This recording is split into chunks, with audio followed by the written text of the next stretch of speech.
Ich weiss schon, an was das liegt, hat der Schlauschäckli einmal an einem schönen Tag gesagt. Du darfst halt deine Milchbrocken nicht fressen. Für solche, die Eier legen, sind Milchbrocken das Schädlichste, was es gibt. Gell, Morli? Und dabei hat er am Morli so zugeplinzelt. Ja, das ist wahr, sagt der Morli. Also, wenn die Hühner einmal zu viele Eier legen, dann gibt man ihnen einfach Milchbrocken zu fressen. Dann hören sie sofort auf. Von dem Augenblick an hat der Hoppel keinen einzigen Milchbrocken mehr gefressen. Die beiden anderen, die haben sich natürlich ins Pfötchen gelacht über den Dummkerli.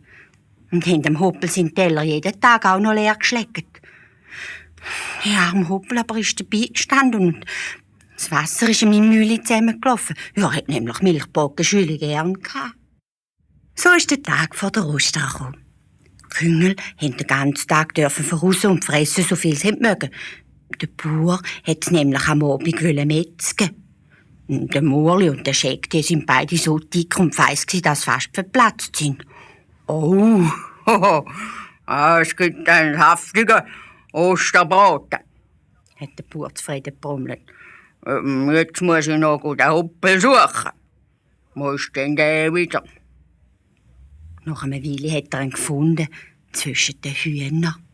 Aber er war mager wie eine halb verhungerte Geiss. Du mein Trost.